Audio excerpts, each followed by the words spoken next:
नमस्कार विद्यार्थी मित्रों, हूँ मोन्टू सिंह एस चौहाण।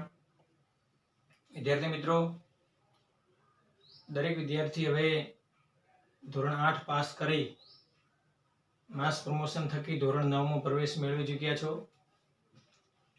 धोरण 9 ની અંદર વિદ્યાર્થીઓને જે વિષયો ભણવાના છે તે પૈકીનો એક વિષય છે વિજ્ઞાન અને ટેકનોલોજી। જે વિષયને આપણે સમજી એની અંદર ભણવાના પ્રકરણ અંતર્ગત આજે ચર્ચા કરવાના છીએ। દરેક વિદ્યાર્થી જ્યારે વિડિયો લેક્ચરના માધ્યમથી લખવા અને ભણવાની શરૂઆત કરે છે ત્યારે પ્રથમ તો દરેક વિદ્યાર્થી એક પોતાની પાસે ટેક્સ્ટ બુક દરેક વિદ્યાર્થીઓને મળી ગઈ છે અને સાથે સાથે એક ફૂલ સ્કેપ ચોપડો જે છે એની અંદર દરેક વસ્તુ પાયારૂપી નોટ કરતા રહેશો। તો પ્રથમ તો આપણે જે વિષય ભણવાનો છે આજે એ છે વિજ્ઞાન અને ટેકનોલોજી। તો 8મા ધોરણ સુધી તમે પણ વિજ્ઞાન ભણતા આવ્યા છો અને 9મા ધોરણની અંદર હવે જે તમે માધ્યમિક પ્રવાહની અંદર પ્રવેશ્યા છો તો હવે વિજ્ઞાન અને ટેકનોલોજી જે ભણવાનું છે એનો થોડો આપણે પહેલા અર્થ સમજી લઈએ કે વિજ્ઞાન અને ટેકનોલોજી કોને કહેવાય। તો જે વિષય ભણવાનો છે વિજ્ઞાન અને ટેકનોલોજી એ શબ્દને આપણે સમજવાનો પ્રયત્ન કરીએ। દરેક વિદ્યાર્થી બરાબર ધ્યાન આપશો। પ્રથમ તો વિજ્ઞાન અને ટેકનોલોજી કોને કહેવાય એ વિશે સમજીએ। દરેક વિદ્યાર્થી શબ્દ આપણે પ્રયોગ કરીએ છીએ વિજ્ઞાન। વિજ્ઞાન કોને કહેવાય? આમ તો અમને સામાન્ય અર્થ સમજવા જઈએ વિજ્ઞાન તો કોઈ પણ ની અંદર આપણને કોઈ વિશિષ્ટ દેખાય, વિશિષ્ટ તમે કોઈ પણ અવલોકન કરો છો એને વિજ્ઞાન તરીકે ઓળખવામાં આવે છે। એટલે માની લો કે વિજ્ઞાનની આપણે સંધિ છૂટી પાડીએ તો વિ વત્તા જ્ઞાન એનો અર્થ જ એવો થાય છે। વિ એટલે કે વિશિષ્ટ, વિ નો અર્થ શું થાય છે? વિશિષ્ટ, અને જ્ઞાન એટલે તમે જે જ્ઞાન મેળવો છો એ સમજ, વિશિષ્ટ સમજ કે વિશિષ્ટ જ્ઞાન એ જ વિજ્ઞાન, એને વિજ્ઞાન તરીકે ઓળખવામાં આવે છે। બીજો એક શબ્દ વાપરીએ છીએ ટેકનોલોજી। ટેકનોલોજી શબ્દનો ઉપયોગ કરો છો એની અંદર પણ બે શબ્દો સમાયેલા છે। ટેકનો, ટેકનો એટલે કે ટેકનિક, યુક્તિ, પ્રયુક્તિ શબ્દ અર્થ થાય છે।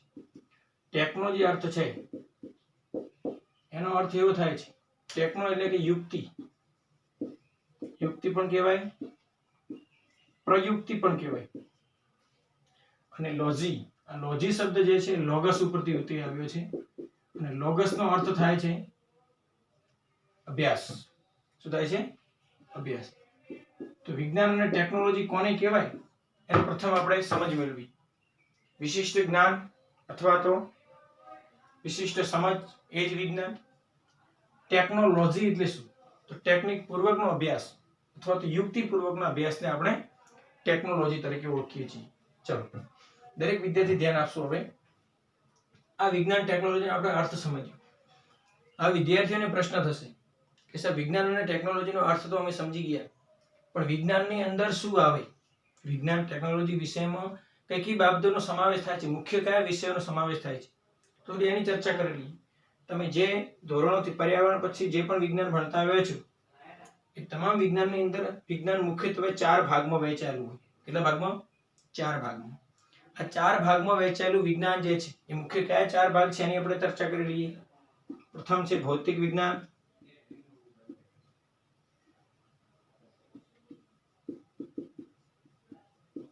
ભૌતિક વિજ્ઞાન, બીજું છે રસાયણ વિજ્ઞાન,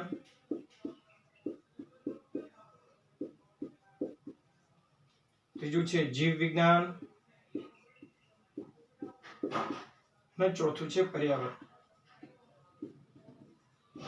4 ભાગમાં વહેંચાયેલું વિજ્ઞાન અને ટેકનોલોજી જેનો આપણે સમગ્ર વર્ષ દરમિયાન ધોરણ 9 માં અભ્યાસ કરવાનો છે। જેમાં ભૌતિક વિજ્ઞાનને અંગ્રેજીમાં ફિઝિક્સ તરીકે ઓળખવામાં આવે છે, રસાયણ વિજ્ઞાનને અંગ્રેજીમાં કેમિસ્ટ્રી કહેવામાં આવે છે, જીવ વિજ્ઞાનને અંગ્રેજીમાં બાયોલોજી કહેવામાં આવે છે, બાયોલોજી તરીકે ઓળખવામાં આવે છે, અને પર્યાવરણને અંગ્રેજીમાં એન્વાયરમેન્ટ કહેવામાં આવે છે।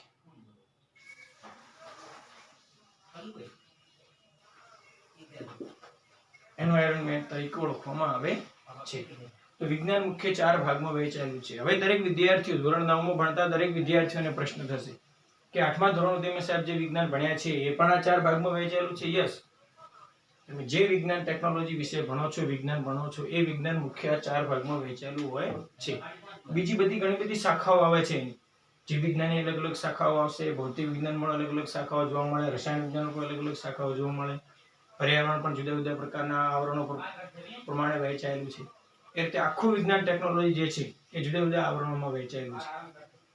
તો હવે જે 4 ભાગમાં વિજ્ઞાન વહેંચાયેલું છે, તમને પ્રશ્ન થશે કે સાહેબ અમારું ધોરણ 9 નું જે વિજ્ઞાન છે એ પણ આ 4 ભાગમાં વહેંચાયેલું છે, એ પણ મુખ્ય 4 ભાગ, આ જે 4 વિભાગમાં વહેંચાયેલું છે. હા, વહેંચાયેલું છે. ધોરણ 9 માં તમારે 1 થી 15 પ્રકરણ ભણવાના છે મિત્રો.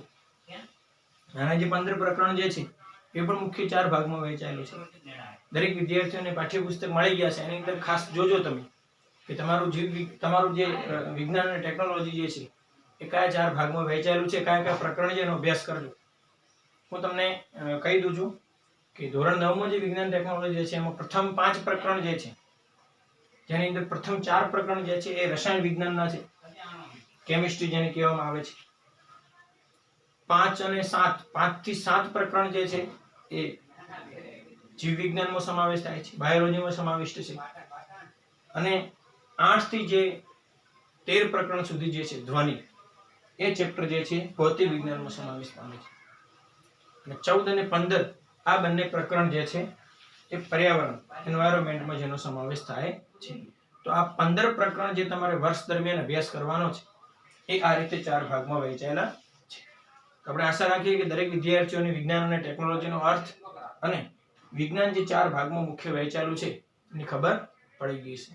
વધારે અંતર્ગત ચર્ચા ના કરતા આપણે વિજ્ઞાનની અંદર જે ભાગ છે વિજ્ઞાનનો, જીવ વિજ્ઞાન જેને કહેવાય, બાયોલોજી, એની અંદર આપણે એક પ્રકરણની શરૂઆત કરવા જઈ રહ્યા છીએ. પ્રથમ પ્રકરણ અહીંયા આગળ આપણે લખ્યું છે પ્રકરણ 5 જે છે, 5, 6 અને 7 3 પ્રકરણ ધોરણ 9 ની અંદર જીવ વિજ્ઞાનમાં સમાવેશ થાય છે.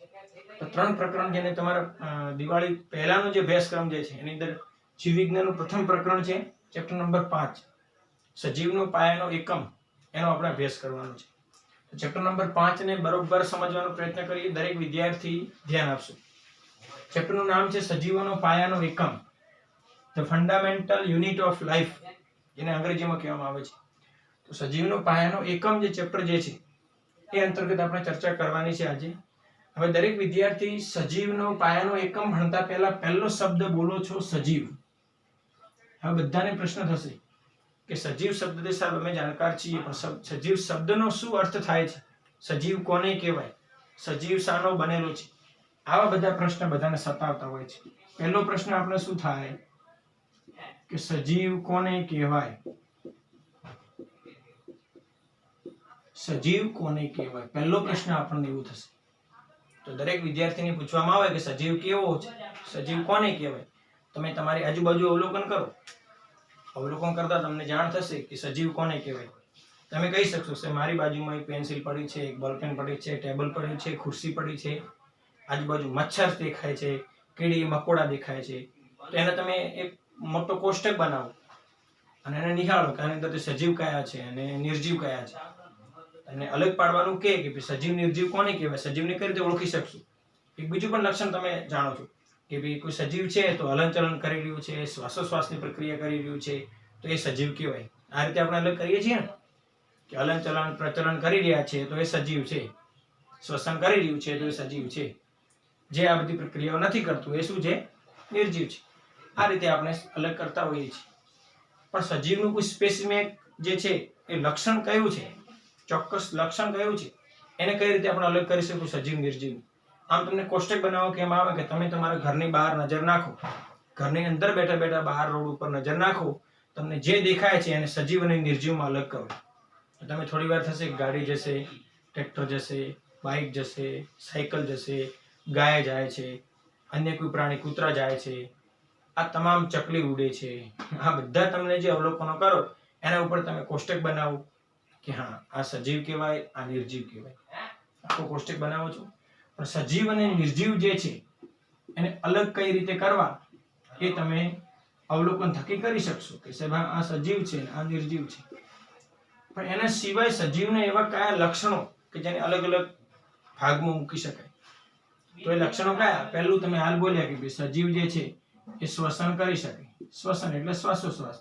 પ્રાણી સૂતું છે, પ્રાણી નિંદ્રા અવસ્થામાં સૂતું છે, પણ એ શ્વસન કરી રહ્યું છે, એનું પેટ જે છે હલી રહ્યું છે. તમે કહો છો કે હા સાહેબ શ્વસન કરે છે એટલે સજીવ છે. જ્યારે નિર્જીવ પદાર્થ એ શ્વસન કરી શકતું નથી, એ શ્વસન ના કરી શકે, કરી શકતું નથી. તમે સમજી શકો છો, નિર્જીવ પદાર્થ શ્વસન ના કરી શકે. સજીવ કોને કહેવાય? તો કે સાહેબ સજીવ જે છે એ હલનચલન કરી શકે. હલનચલન એટલે તમે જે હાલ જે હું બોલી રહ્યો છું, સાથે સાથે મારા શરીરના જે સ્નાયુઓ હલે છે એ હલનચલન કહેવાય. સાથે સાથે પ્રચલન કરી શકે. પ્રચલન એટલે ચાલવું. અહીંયાથી અહીંયા આવું છું તો આ પ્રચલન કહેવાય. હલનચલન પ્રચલન સજીવ કરી શકે, જ્યારે નિર્જીવ કરી શકતા નથી. નિર્જીવ જે છે એ હલનચલન કે પ્રચલન કરી શકતા નથી. બીજું એક ખાસ લક્ષણ છે કે સજીવ જે છે એ પ્રજનન કરી શકે છે. પ્રજનન કરી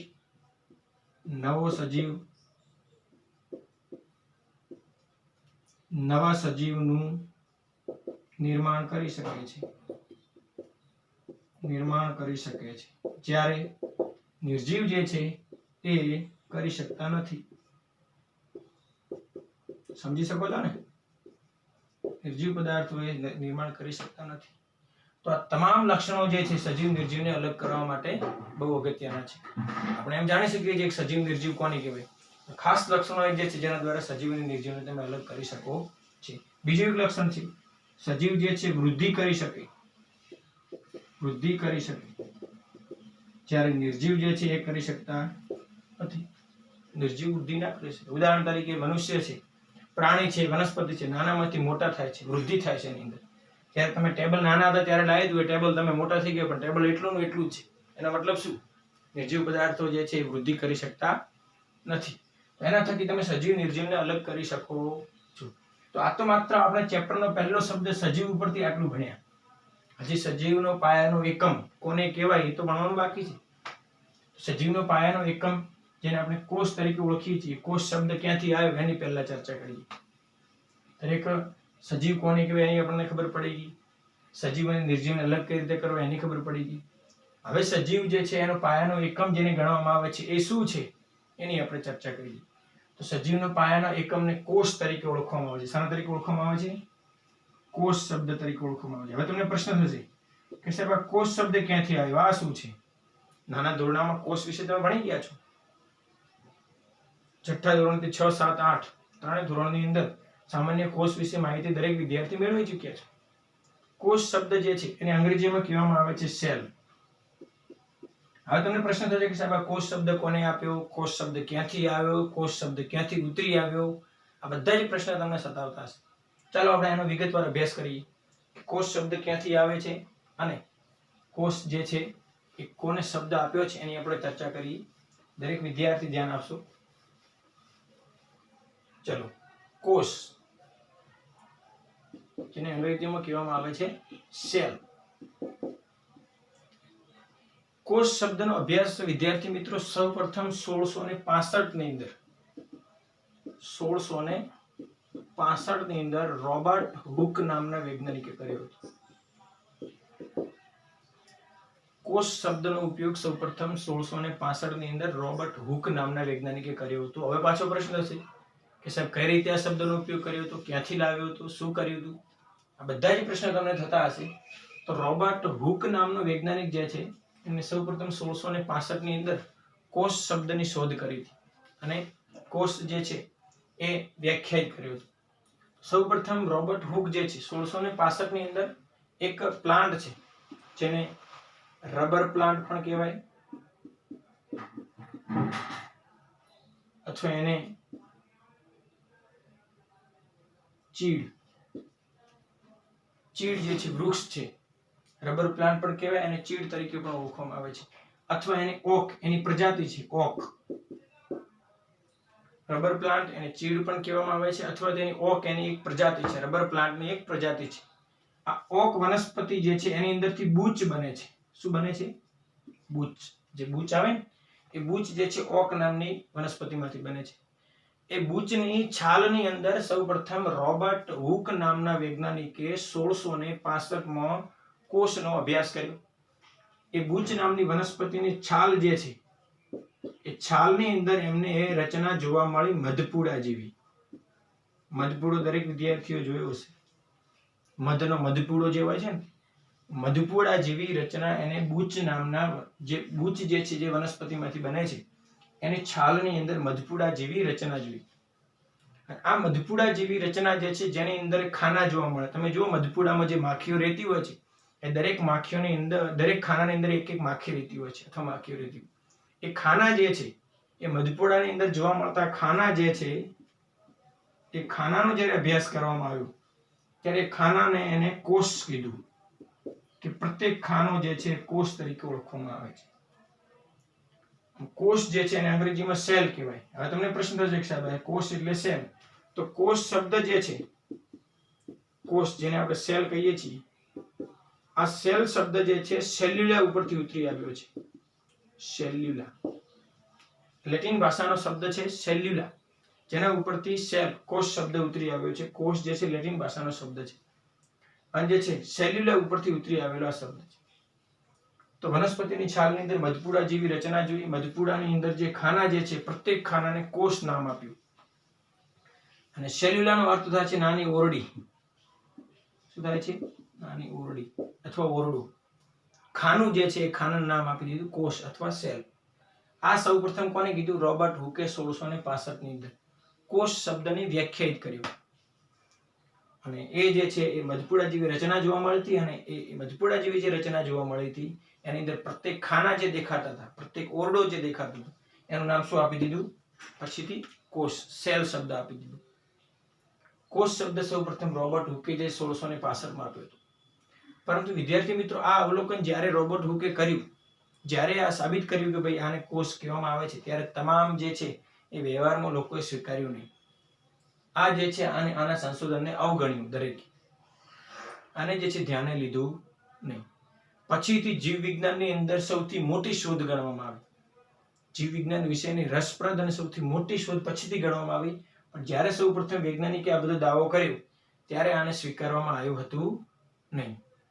તો કોષ શબ્દની શોધ સૌપ્રથમ રોબર્ટ હુક નામના વૈજ્ઞાનિકે 1665 ની અંદર કોષ શબ્દ આપ્યો. હવે તમને અલગ અલગ સજીવોની અંદર અલગ અલગ પ્રકારના કોષોનો અભ્યાસ કરવામાં આવ્યો જ્યારે પછીથી આ જીવ વિજ્ઞાનની સૌથી મોટી શોધ ગણવામાં આવી. એના પહેલા માત્ર જે છે કોષની શોધ કરી એ જીવ વિજ્ઞાનની અંદર રોબર્ટ હુકની શોધને કોઈ મહત્વ આપવામાં આવ્યું હતું નહીં. પછી ધીમે ધીમે તમને બધાને પ્રશ્ન થયો કે કોષ શબ્દની શોધ કરી છે, કોષની અંદર શું હોય, બધાને રસ જાગ્યો. તો ધીમે ધીમે કોષની અંદર શોધ થવા લાગી. તો ધીમે ધીમે જ્યારે કોષની શોધ થવા લાગી ત્યારે કોષની અંદર ધીમે ધીમે કોષવાદ રજૂ થવા માંડ્યા. તો કોષવાદ જ્યારે રજૂ થયો ત્યારે જુદા જુદા વૈજ્ઞાનિકો જે છે એ કોષવાદ રજૂ કરવા માંડ્યા, જુદા જુદા દાવા કરવા માંડ્યા. તો જ્યારે કોષવાદ રજૂ થયો ત્યારે જુદા જુદા વૈજ્ઞાનિકોનો અંદર ફાળો જોવા મળ્યો. ઘણા બધા વૈજ્ઞાનિકો ભેગા થઈને આખો કોષવાદ રજૂ કર્યો હતો. અને કોષવાદ થકી ઘણા બધા વૈજ્ઞાનિકોએ આ કોષની અંદર ઘણી બધી શોધ કરવા માંડ્યા. તો સૌપ્રથમ કોષ શબ્દનો ઉપયોગ કોણે કર્યો હતો? રોબર્ટ હુક નામના વૈજ્ઞાનિકે 1665 ની અંદર. ત્યારબાદ એ મધપૂડા જેવી રચના જોવા મળી હતી. ઓક અથવા રબર પ્લાન્ટ, જે તમે જે રબર વાપરો છો ને એ રબર પ્લાન્ટ અથવા એને ચીડ તરીકે ઓળખવામાં આવે છે, જેની ઓક નામની પ્રજાતિ છે. અને એ ઓકની અંદર વનસ્પતિ છે એની અંદરથી બૂચ બનાવવામાં આવે છે અને એની છાલની અંદર સૌપ્રથમ એને મધપૂડા જેવી રચના જોવા મળી હતી. અને આ સંશોધન જે છે જીવ વિજ્ઞાનનું સૌથી મહત્વનું અને અગત્યનું સંશોધન ગણવામાં આવ્યું હતું. ત્યારબાદ ધીમે ધીમે જીવ વિજ્ઞાનની અંદર જેમ જેમ બાયોલોજીનો જે વિકાસ થતો ગયો, જીવશાસ્ત્રનો વિકાસ થતો ગયો, તેમ તેમ અલગ સંશોધનો થતા ગયા. હવે આ કોષની શોધ થયા પછી કોષવાદ જ્યારે રજૂ થાય છે ત્યારે ઘણા બધા વૈજ્ઞાનિકોના સ્ટેટમેન્ટ રજૂઆત થઈ હતી. ઘણા બધા વૈજ્ઞાનિકોએ પોતાની રજૂઆતો મૂકી હતી. તો કોષવાદની અંદર સૌપ્રથમ કોષવાદ સ્લેડને રજૂ કર્યો, સ્લેડન અને સોહનનો કોષવાદ. ત્યારબાદ એ કોષવાદની અંદર વિશ્વ નામના વૈજ્ઞાનિકે એ કોષવાદને સુધારો કર્યો કે જેની અપવાદ જે હતો એનો સુધારો કર્યો અને નવો કોષવાદ રજૂ કર્યો. આ તમામ સંશોધનો જે છે એના અંતર્ગત પછી આગળ થતા ગયા. તો આજના વિડીયો લેક્ચરની અંદર વિજ્ઞાન ટેકનોલોજીનો અર્થ, ત્યારબાદ ચેપ્ટર નંબર 5 જે છે એની શરૂઆત કરી છે. કોષ શબ્દ વિશે આપણે સમજ્યા છીએ. સજીવ કોને કહેવાય, નિર્જીવ કોને કહેવાય, એની રજૂઆત પણ કરી છે. હવે પછીના લેક્ચરની અંદર જીવ વિજ્ઞાનની અંદર જે કોષ શબ્દ છે એના અંતર્ગત વૈજ્ઞાનિકોનો શું ફાળો છે એની આપણે ચર્ચા કરવાના છીએ. અત્યાર સુધી ધોરણ 9 ની અંદર દરેક વિદ્યાર્થીઓ જે પ્રવેશ મેળવી ચૂક્યા છે, દરેક વિદ્યાર્થી ભણતા હશો ઘરે, અને આ ચેપ્ટર અંતર્ગત દરેક વિદ્યાર્થીઓ ચોપડાની અંદર નોટ કરતા રહે. કોઈ પણ પ્રકારનો પ્રશ્ન હોય તો કોમેન્ટ બોક્સમાં જણાવી શકો છો, મને પર્સનલી પણ તમે પૂછી શકો છો. તો આ જે છે આટલા સુધી રાખીએ છીએ.